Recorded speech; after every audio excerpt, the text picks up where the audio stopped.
look increasingly likely the United States will strike. A TikTok reprieve. Pushing these deadlines out underscores how tricky this situation is. Hockey heaven. The Florida Panthers win their second. Good morning. I'm Steve Kathan. With the CBS World News Roundup, President Trump has called for Iran's unconditional surrender. Sources tell CBS News he is thinking about ordering U.S. forces to attack the country's nuclear facilities. CBS News White House correspondent Ed O'Keefe says the president met with his national security team. The president's main focus in that meeting, whether the U.S. should join Israel in striking Iranian nuclear sites, according to multiple sources. Doing so would appear to go against Trump's long-standing vow not to engage the U.S. in new foreign wars. But joining the attacks would help fulfill his goal of ensuring Iran cannot develop a nuclear weapon. Now, one U.S. military option will be to help Israel destroy the Fordow nuclear enrichment site. They're deep inside a mountain about 60 miles southwest of Tehran. Iran's supreme leader warned today of irreparable damage if the United States intervenes. From Tel Aviv, CBS's Deborah Patta reports Israeli warplanes attack more targets in Iran. This is an unprecedented aerial war fought across hundreds of miles. Overnight, a barrage of Israeli missiles streaked across the skies of Tehran, taken out by Iran's air defense system. Iran retaliated with another wave of its own missiles. Sirens blared here in Israel, warning they were on the way. Then intercepted in Tel Aviv, Jerusalem, and the occupied West Bank. The family of former Minnesota House Speaker Melissa Hortman blames her weekend murder on politics. CBS's Lily Luciano spoke with her parents and brother.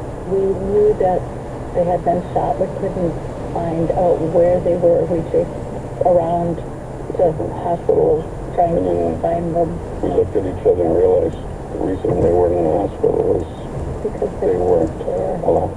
The police got their man, but we didn't get my sister back. My mom didn't get her baby back. It just hurts. It's unfixable, but she has a legacy.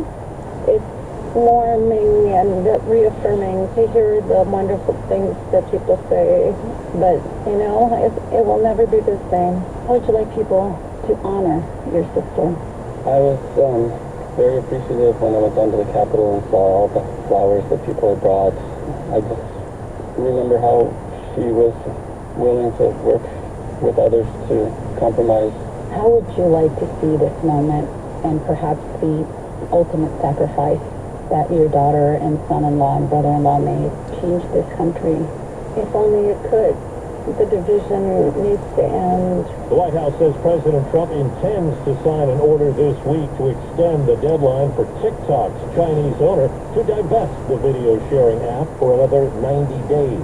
CBS News tech contributor Ian Schuer. Where this will all go is still unclear. There hasn't been a winning bid for TikTok since the pressure campaign began. And in the meanwhile, this app has become one of the most influential social networks on the planet. Trump has said he thinks China's president will ultimately approve a deal to divest TikTok's business in the U.S. Federal Reserve policymakers are expected to keep their key interest rate unchanged today for the fourth straight time as they wrap up a two-day meeting. CBS's Kelly O'Grady. Really what we're looking for from the Federal Reserve is how many interest rate cuts we're going to get this year. They're going to give updated economic projections and just where they see inflation in the labor market going. In a revised estimate, the Congressional Budget Office says President Trump's tax and budget bill would increase deficits by $2.8 trillion over the next decade, $3.4 trillion if the full cost of federal borrowing is included. 4 minutes after the hour. Well, that's today's news. It's 57 degrees in American Canyon, California. I didn't hear any good news, did you? I didn't think so. I guess it's all about perspective. The glass is half full. Well, as always, I want to thank you for coming along with me on these Dash Cam News adventures. You know the drill.